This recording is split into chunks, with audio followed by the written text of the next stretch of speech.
query language, which can be used for accessing the data from the database. Uh, the SQL has no provision for the procedural programming, like there is no set of instruction that can be executed like in other C or C++ program. Uh, so Oracle extend SQL with a new language that is called procedural language. So procedural language is an extension of SQL that is called PL SQL, and that is a proprietary product of Oracle only. That means this language will work in Oracle system only. It will not work in MySQL, or it will not work in Microsoft SQL, or in any other database system. So the syntax and the program, they will be they can be executed only in Oracle system, and in no other system supports this language. Third, next jada hai that point, that is it is a 3GL capabilities are available in this language, third generation language. 3GL stand for third generation. So your C, C++, Java, all these are the third generation language, and they have the capability of producing the functions or producing the modules, and there are looping statements, there are, you can say, statements for decision making. So all these capabilities are extended in SQL also with the help of PL, that is programming procedural language, by the Oracle. So it can be integrated with SQL. You can integrate the programs with the SQL statements. It is portable within Oracle databases. So whatever the databases, if database are installed on two different systems, so the program that is executing on one Oracle database, same program can be shifted to another database, another system, and it can be executed there also. So it can be callable from any client, whether the client is of SQL, or whether the client is in PHP, or in any other programming language. So you can call the procedures from any client, and they will be executed, and the result will be returned to the client. So PL/SQL is Oracle's procedural language extension to SQL. So this is the main point to understand, that it is the product of Oracle, and it will execute with Oracle only. So Oracle, you have to install Oracle database management system in order to execute the procedural program that can be developed using PL/SQL. So with PL/SQL, you can use SQL statements to manipulate the Oracle data and the flow of control statement to process the data. So you can use SQL statement as well as flow of control also can be controlled by the statements. So the flow of control means you can use for loop, while loop, if else is there, decision making is there, switch statements are there. So you can control how the flow of execution will be there in the program with the help of PL/SQL. So moreover, you can declare the constants, and you can declare the variables. You can define the sub program. These are called procedures or functions, and you can also trap runtime error. So there is exception mechanism that you can use to trap the problems. So thus PL/SQL combines the data manipulation power of SQL with the data processing power of procedural languages. So SQL can be used to retrieve any kind of data. It can be used to join the tables, to produce to create the table, to manipulate the table, to retrieve the data from the table. So data manipulation part can be controlled by SQL, and the processing part can be controlled by procedural language. So it is a combination of both. With the PL/SQL, you can manipulate the data, and you can also process the data in the same programming language, in the same language. So many Oracle applications are built using client server architecture almost, because at the one end we have a server that has a database, and we can extract the data from the database using the SQL statements. The Oracle database resides generally on the server. So, and the client is a program that can request that database, that can request some data from the database. The client can be some program, it can be in PHP, it can be in ASP, or it can be some it can be SQL Star Plus also. So it can be anything. So whatever the client is, that client is requesting the data from the server, and the database that is generally residing on the server. So the program that makes request against this database resides on the client machine. So it can be PHP program, as you are already developing this kind of application.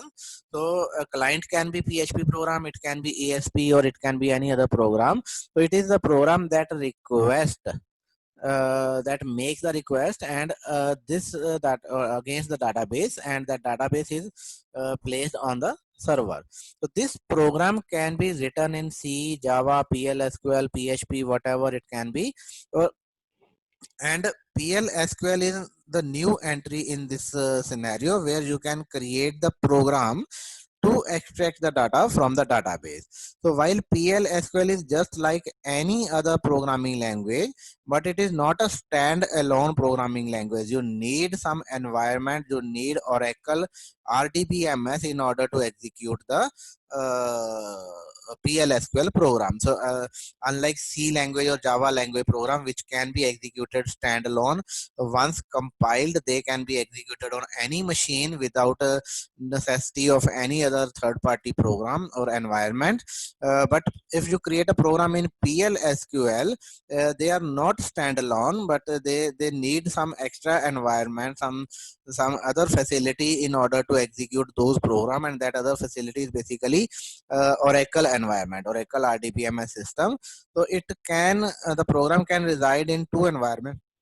It can reside on the client side, as well as it can reside on the server side. But whatever wherever it resides, it needs some extra environment to in order to execute.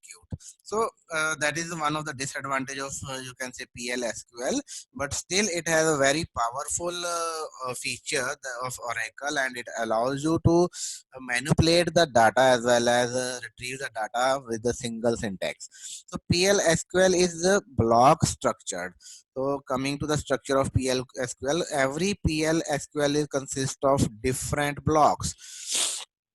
So PLSQL is known as block structured. The structure of PLSQL is divided into different blocks. So block is the basic unit for which all PLSQL programs are built. A block can be named or anonymous. Both kind of blocks are available.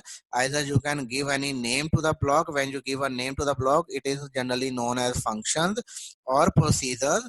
And if if there is no name of the block, then it is called anonymous block. So named blocks are used when creating subroutines. When you are creating functions or procedures, then you have to use the named block. So these subroutines are procedures, functions, and packages also. Then we have anonymous blocks that do not have any names. So as a result, they cannot be stored in the database, and they cannot be referenced later. So if you have a named block, that can be stored in the database permanently, and in the later stage, at any time, you can call that block in order to execute that block. It is similar to your suppose printf function. So printf function is a block that is already stored in the memory, so that's why you can call it. In the similar way, the named blocks in PLSQL, they are stored in the database, and you can call those blocks at the later time. So block also define the scope of the variable. Scope of the variable means the lifetime of the variable, where that variable is accessible. So the variable is accessible generally within a block. So variable can be accessible. If it is a local variable, then it is can be accessible within a block, and if it is a global variable, then it can be accessible outside the block also. So a block can also be used for scoping the variables. Finally we can say that we have two kind of blocks. One is anonymous block, another one is named block. So anonymous blocks, because they have no name, they cannot be stored into the database, and they cannot be called later. So anonymous blocks will be used dynamically. That means whenever that block is called, whenever you define an anonymous block, that block is executed at the same time, and once it is executed, it is removed from the memory. It will not be stored into the memory. Then coming to the structure of a PL SQL program, it is divided into the sections of block. We have four different sections in any PL SQL program. So any program is divided into four sections. One is called first section is called header section. Then we have declaration section. Then we have executable section, and third one is our exception section. So executable section is the only mandatory section of the block. So that means this section, executable section, is compulsory section, and all other are optional sections. So this is optional, this is also optional, and this is also optional. That means you can write this section or you can omit this section, but at least one section must be there, and that is your executable section, and it is compulsory section. Both the declaration and exception handling sections are optional, that we have already covered. So this is the structure of PLSQL program. So first we have to define the header section, then we have to define the declaration section, begin section, exception section, and finally end of the program. So every program will be end by the end statement. Header section, first you have to define. So this is a keyword. Header is a keyword, declare is a keyword, begin is a keyword, exception is a keyword. So you have to use these keyword in order to declare those sections. So as we have already mentioned, it is header, declaration, execution, and exception. So here it is header section, this is declaration section, begin section is basically our execution section, and finally we have exception section. So in the header section we can write some header information like the type and name of the block, and then in the declaration section we generally declare the variable, we declare the constant, and we declare the cursor. So all the declaration part goes here. Then in the begin section we have all the PL SQL and SQL statements. Both kind of statements can be there. Either you can write PL SQL statements or you can write only SQL statements. So this is your executable section, and this is the compulsory part. Then we have exception section, where exception handlers can be defined. All the code that will handle the exception whichever occur during the execution of the program, all those code will be placed in the exception section. And finally the program will be completed with the end statement and followed by some semicolon. So you may note that there is no semicolon in between in the name of the section, but there is a semicolon at the end after the end statement.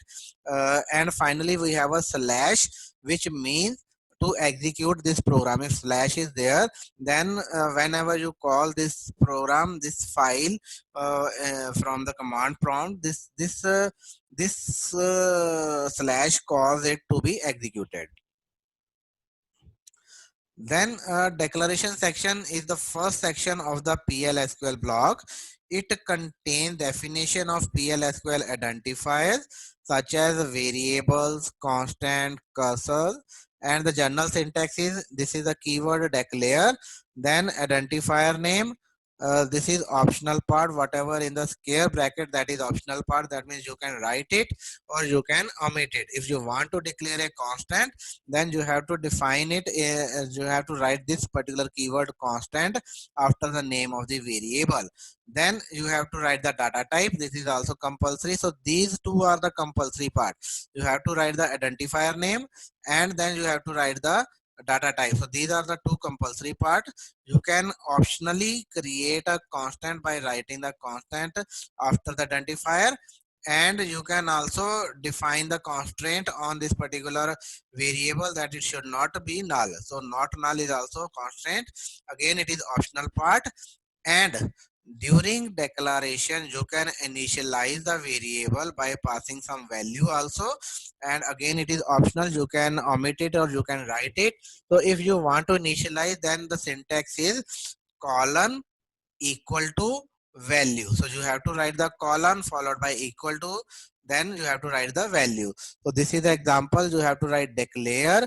So this is my first variable name v first name. This is data type varchar 235 semicolon. So every line ends with a semicolon. V last name varchar 35 again semicolon. This is my second line, and this is my third variable v counter number equal to 0. So I am initializing the value of number with 0 in the third line. So I have declared three variable in this particular block. So in the declaration block, first variable and second variable are of type varchar, and the third variable is of type number. So none of these variable or these identifier is constant. So I haven't declared any of the constant in these lines, but I declared two variable which are not initialized by default, and the third variable is initialized to 0 by default. So I hope it is clear to all of you. Then we have anchoring declaration, again very important concept in PLSQL.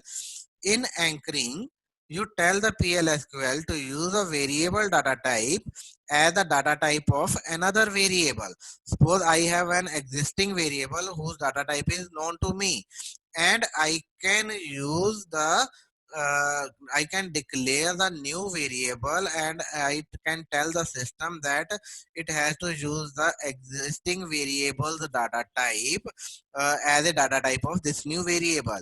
So the syntax is variable name followed by type attribute percentage type. So this is the keyword. Percentage type is the keyword, and type attribute is the name of the variable whose data type will be used as a data type of this new variable.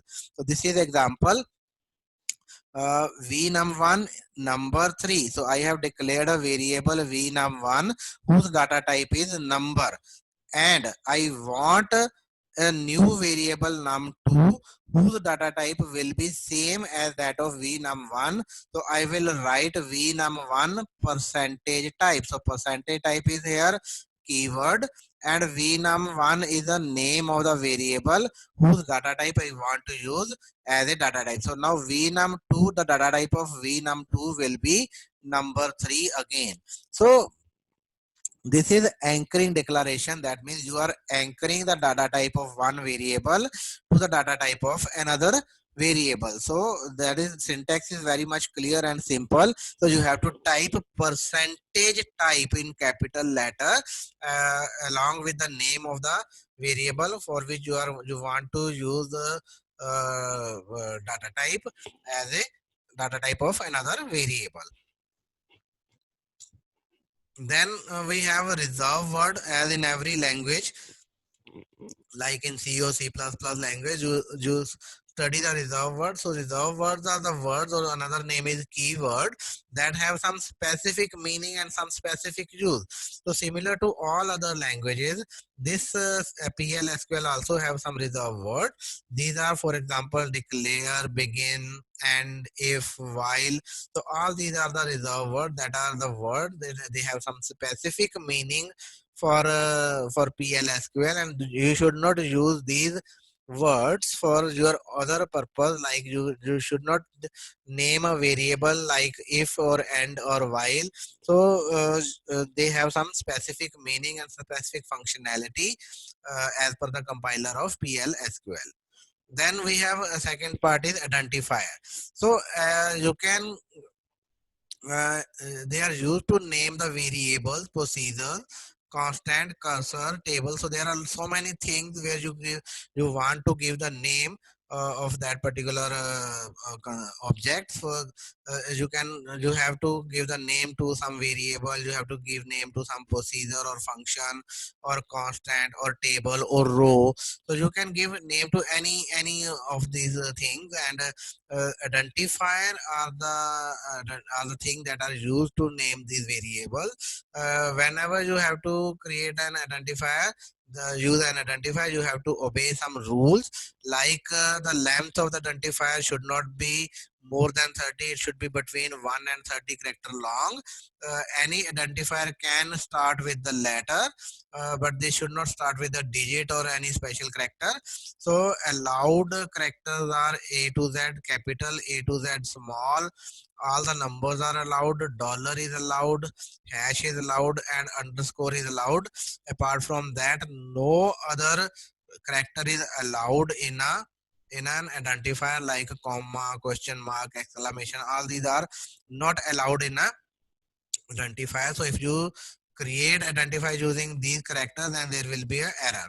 So spaces and other special characters are also not allowed. So you should not have any space within the name of the identifier, and the name must be unique in a block. So within a block, you cannot create two different variable with the same name. So you have to differentiate the variable names by some other characters. So all these rules are the same as in other languages like C or C++, and you must be aware of all these rules. The same rules applies in PLSQL also. Then generally we need to comment the lines. So comments in PLSQL, we can have two options. Either you can write the single line comment, or you can have a multiple line comment. For single line comment, you have to use two dashes, that is minus minus at the beginning of the line. So whatever the line contain two dashes, that line will be commented out. For the multiple line commented, you can use the same syntax as you use in C or C++, that is slash star star slash. So whatever in between these two characters, that will be treated as a comment in PLSQL. Then coming to the data type, whenever you declare a variable, every constant needs a data type. Data types tells us that what kind of data will be there and what kind of operation can be performed on that type of data. So four data types are available in PLSQL. These are the major broader classification you can say. One is a scalar, another one is composite, third one is reference, fourth one is LOB. So one by one we are going to cover all this. Scalar means atomic in nature. Atomic means they cannot be subdivided into different subparts. That means only single value will be there. There will be no grouping of the elements in these kind of variable. Then there is another kind is composite, that is made up of a group of elements. So there are more than one element, then it is called composite data type. And only three composite data types are available in PLSQL. These are records, table, and arrays. So arrays is again a collection of elements, because now we have more than one element. So it is a group of elements. So that's why it is a composite in nature. Similarly, table is a collection of records, and record is a collection of fields. So all these are the composite data types. So we have only three composite data types available in PLSQL: records, table, and arrays. Arrays name is varray. Third one is a reference data type. Reference data types are the variable that contains the reference of the object. So these are dealing with the object. So whenever you declare an object, that variable contain the reference of the object, so that's why they are called reference data type. So in PLSQL also, whenever we are going to use some object, we are going to refer those objects using the reference variable. Third one is LOB, that is large object. So these are basically representing the large file that include BLOB, CLOB, NCLOB, B files, and all the variables contain pointers to a large data or file. So for example, if I have an image file, so image file is stored in a directory and in a LOB variable. For example, if in LOB variable v, if I am referring that particular image, so this is basically in v I am going to store the pointer. I am going to store the pointer that points to the path or that particular location in the directory, particular location of the file in that particular directory. So LOB are the pointer. These are the paths. Basically, they are going to store the paths. These variables are going to store the paths. And reference variable, these are the variables that are going to store the references that are dealing with the objects. So finally, in general, we have to deal with the scalar and we have to deal with the composite variables. So we are going to cover in more detail the scalar data type. Under the scalar data type, we have four main data types are there. One is character, that is going to deal with the characters text, you can say, and that store the text, that include char and varchar2, both are included under this data type. Then we have number data type, that is used for storing the numeric data, that includes the whole number, which is binary integer, integer, int and small int, and as well as decimal number, which is number, decimal, decimal, float, double precision. And third one is our boolean, which is not available in SQL, but PL/SQL provides boolean variable with values true and false. So there are two values, true and false, of the boolean variable, and this variable is available in PL/SQL, but it is not available in SQL. So fourth scalar data type is our date, which store date information and time information, and it contains year, month, day, date, hour, minute, second, etc. So these are the four kind of scale data types which comes under scalar data type: character, number, boolean, and date. So then coming to the executable section. So after declaration, we have to go to the executable section where we have to define the statements that will be executing when we are going to execute, when we are calling this particular program. So this section contains executable statements that allow you to manipulate the variable that have been declared in the declaration section. So begin is a keyword that can be used for defining the executable section. After begin, you have to write the statements. For example, here I have written two statements. First statement is a select statement. This one, select first name, last name into v first name, v last name. These are the two variables that we have declared in the declaration section. So from student table, so in the student table, I am selecting two values, first name and last name, and the first name will go into the first value, last name will go into the second variable, because I have written here into. So into means into will transfer these values into these variables. This is called binding operation. So I am binding these two variables with these two values. So from student, where condition is student ID is 1, 2, 3. So whatever the first name and last name retrieved by this particular statement, those first name and last name will be transferred to V first name and V last name for the student 1, 2, 3. And the second line, I am displaying these variables value on the monitor. So dbms underscore output dot put underscore line. So this is equivalent to C out in C++ and printf in C language. So I hope you all know about C out and printf. The same task can be done with the help of dbms underscore output dot put underscore line. So this is a statement, this is a method that you have to call, passing the arguments. This is student name this is concatenation character. So this is concatenation.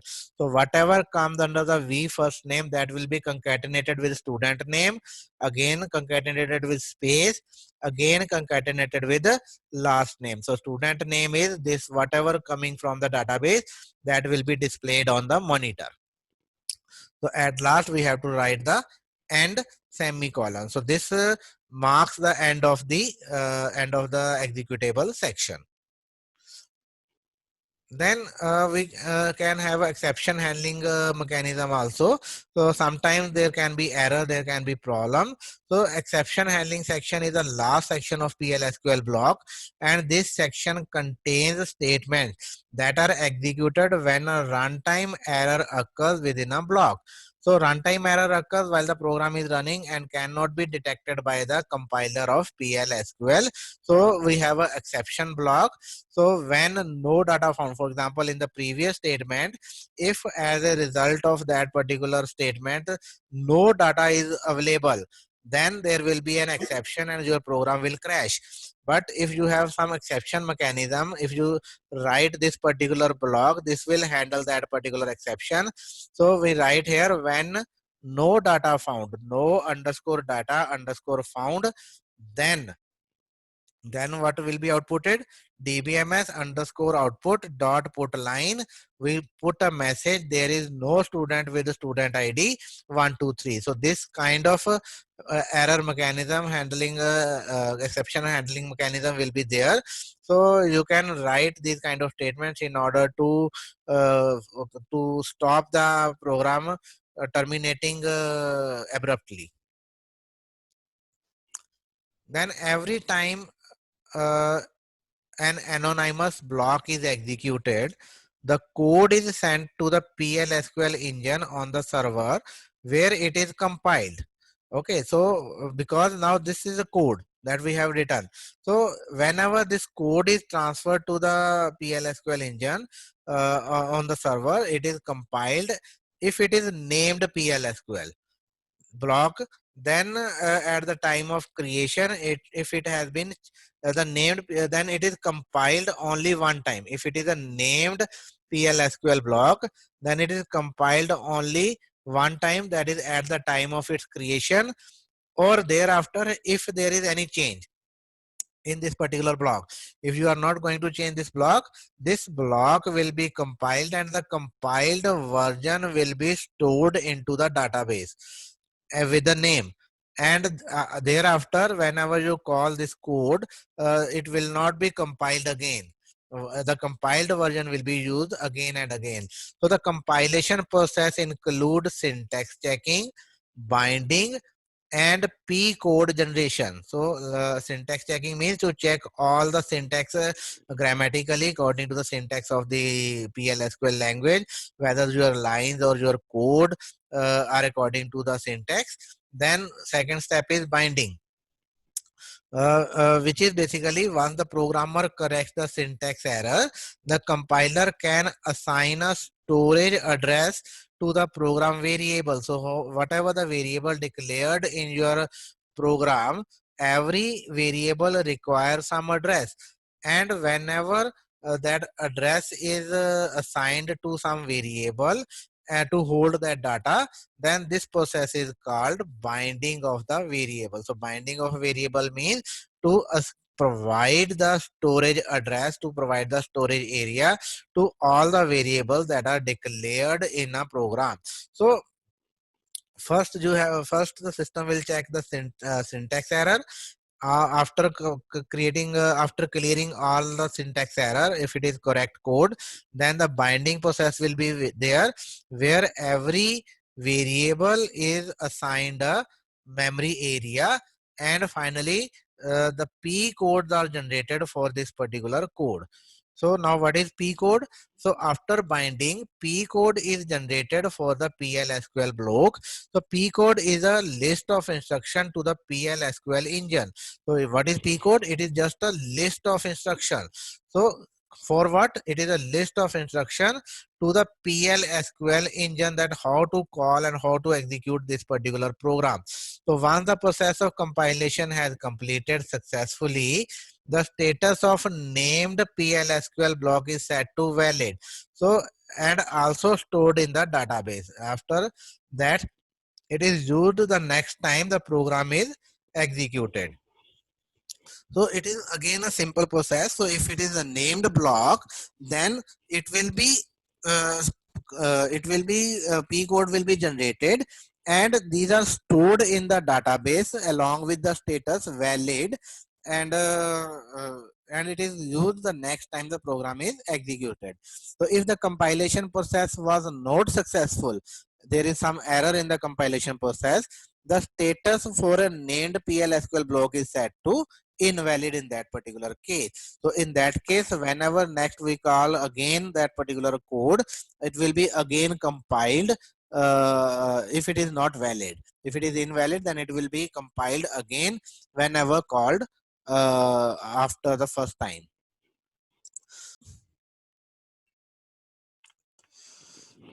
Now, after writing your PLSQL program, so where will you write the PLSQL program? You can write it on any editor. You can open a notepad.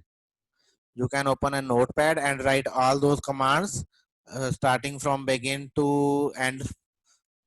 You can write all those programs, put slash there, and then save this program. Whenever you save this program, the extension will be .sql. You have to use the .sql extension.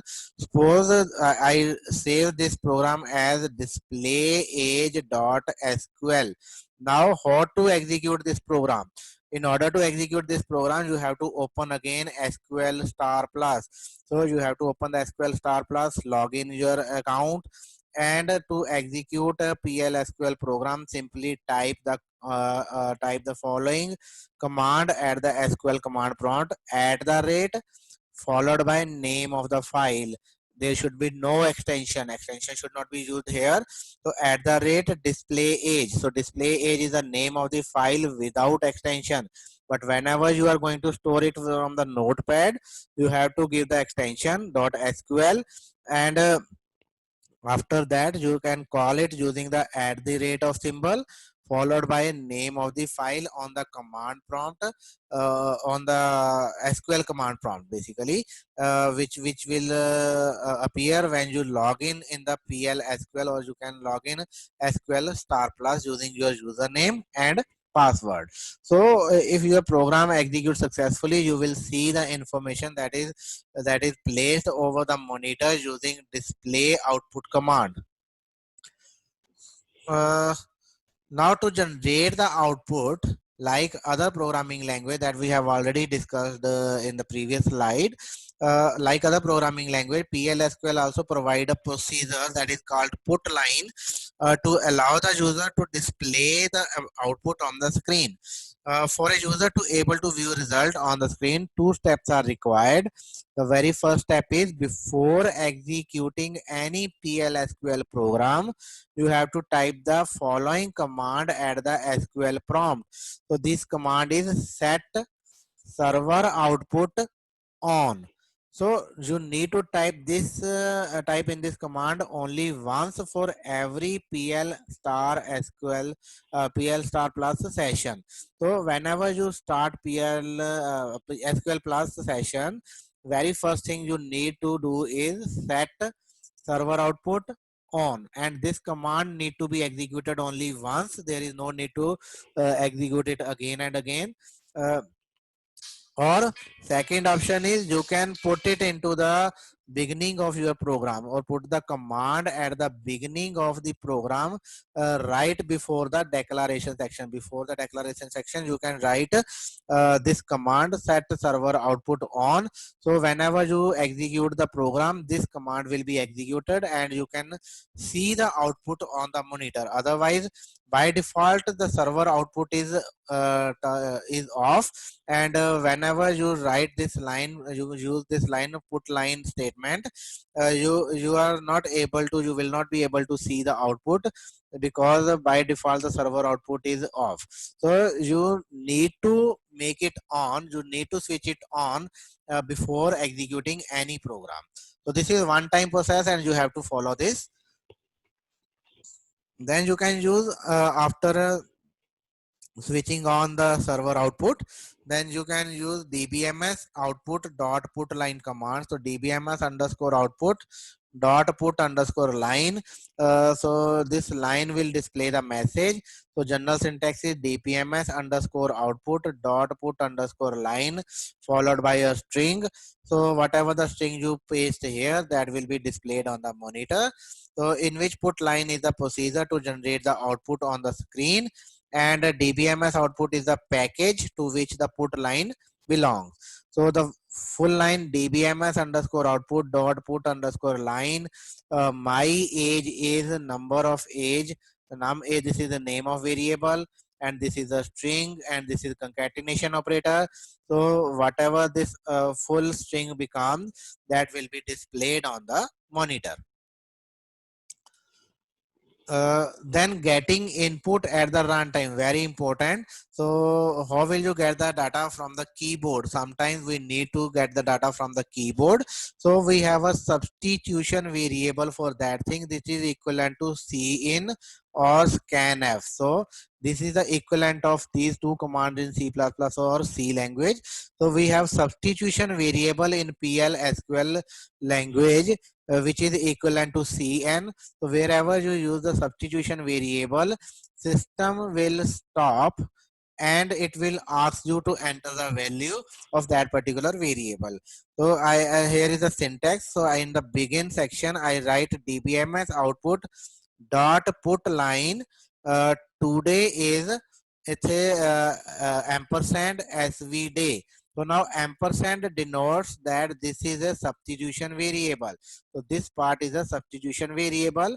So in the second line again, I write tomorrow will be ampersand sv day. So you can note that it is in a quotation mark. So you have to write it in a quotation mark.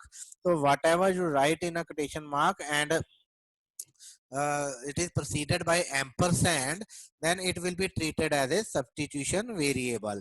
So substitution variable means the value of this variable will be substituted by some other values from the keyboard at the runtime. So whenever you execute this program, you will see this line, enter the value of whatever the name you provide here, that will be displayed on the monitor as it is. So you will see this line, enter the value of SV day. So this will be entered by you from the keyboard. And again, when second line is executed, again it will see that there is a line SV day, and again it will ask the user to enter the value. So you will see the line enter value of SV day. Now you can enter some another value. So whatever you enter as the first variable, that will be substituted here, and this will be removed, and in this place Monday will be replaced. In the similar way, for the second variable, this will be removed and it will be substituted by Tuesday, which is entered by the user. And after substitution, these two commands will be executed, and you will see the output. Today is Monday and tomorrow will be Tuesday. So this is the role of substitution variable. So this variable can be used to get the data from the keyboard during the execution of the program. Now there are two kind of substitution variable. One is represented with single ampersand, another is represented with double ampersand. So this is your homework to find out the difference between these two notations, single ampersand and double ampersand for the substitution variable. I will ask you people tomorrow the difference between single ampersand and double ampersand. Got it? Okay, sir. Yes, sir. So that is Thank your you, sir. homework. You have to find out what is the difference between single. Is anybody know about this thing? Is anybody aware about this notation, single and double ampersand? C++ में पता है हाँ जी sir C च अपना आज ना and reference variable नहीं C वाला नहीं है ये. It is not equal to C. It is not same thing. No sir फिर नहीं पता PL SQL ਦੇ ਵਿੱਚ है. ठीक है चलो anyhow, now it is your homework to find out the difference between single ampersand and double ampersand. Both are substitution variable. Both are substitution variable, and these variable are used for getting the data from the keyboard at the runtime dynamically. Okay. Then there are different kind of arithmetic operations as supported in C or C++. Same operators are supported in PLSQL also. So we have a plus, minus, star, that is multiplication, division, and double star. Double star is basically exponential operation, that is power 2 raised to power 3. So I will write 2 double star 3. So and has a highest priority followed by star and this one, and at last we have same priority. So parentheses can override the priority. So all the concepts are same as in other in any other language. I don't think I have to explain all these things to you people.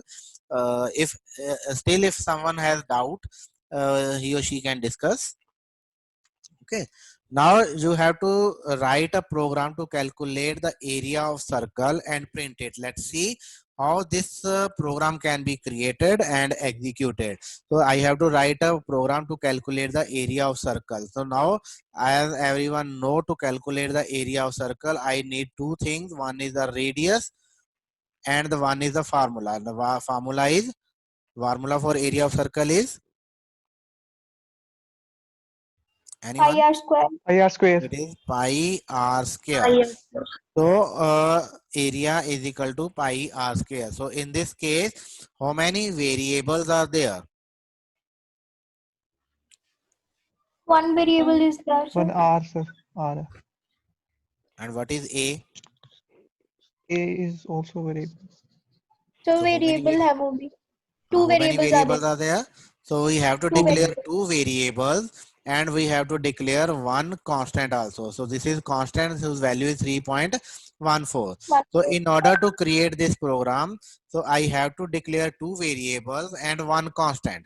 Got my point? ठीक है? So Yes, I sir. will start creating program by declaring four sections. First is declare, second is begin, third one is exception, and fourth one is end section. So I need these four sections in order to create the program. Okay. Then what will be written in the declaration section? What should I write in the declaration section? Declaration section is for creating or for declaring the variables. Okay. So as in the previous slide, we cover that we need two variables and one constant. So I will declare the first constant pi. You can write the constant here also. So you can write here constant also, but I haven't written it. So pi constant, its data type is number.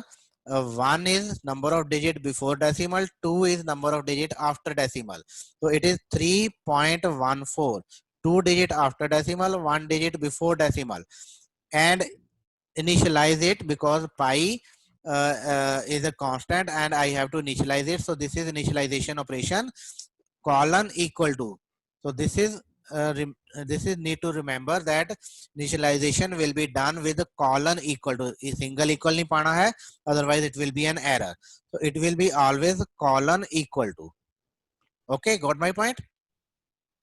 Yes, sir. Then you can write in the similar way another variable.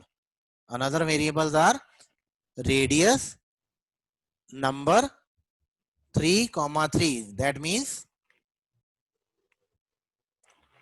Three Three numbers मतलब before pointer, then after number decimal. before decimal, three digits after decimal. ठीक है? In the similar way, area. I am declaring area A number 3,3. Okay. So after declaration, in the begin section, I can write radius is equal to 3. So as you can see, you can initialize it here also is equal to 3. You can write it like this also, or you can initialize in the execution section also. So you can initialize the variable at any place according to your convenience. So radius is equal to 3. Then area will be pi into radius into radius. Now note the syntax of equal operator, assignment operator. So it is always colon equal to. It is not equal to. ਸੋ ਇਹਦੇ ਵਿੱਚ ਔਰ ਇਹਦੇ ਵਿੱਚ ਫਰਕ ਹੈ, ਇਹ ਦੋਨੋਂ ਚੀਜ਼ਾਂ ਸੇਮ ਨਹੀਂ ਹੈਗੀਆਂ। ਆਪਾਂ ਇਸ ਨੂੰ ਯੂਜ਼ ਕਰਨਾ ਹੈ, ਇਸ ਨੂੰ ਯੂਜ਼ ਨਹੀਂ ਕਰਨਾ। ਕਾਹਦੇ ਵਾਸਤੇ? For assignment purpose. Okay, so I am writing a is equal to pi radius into radius। ठीक है, उस तो बाद radius area निकल आया, then I have to write, I have to print that area on the screen। So for that I have a command dbms underscore output dot put underscore line area is equal to whatever the value that I have calculated in the previous step। Okay, then there can be exception also।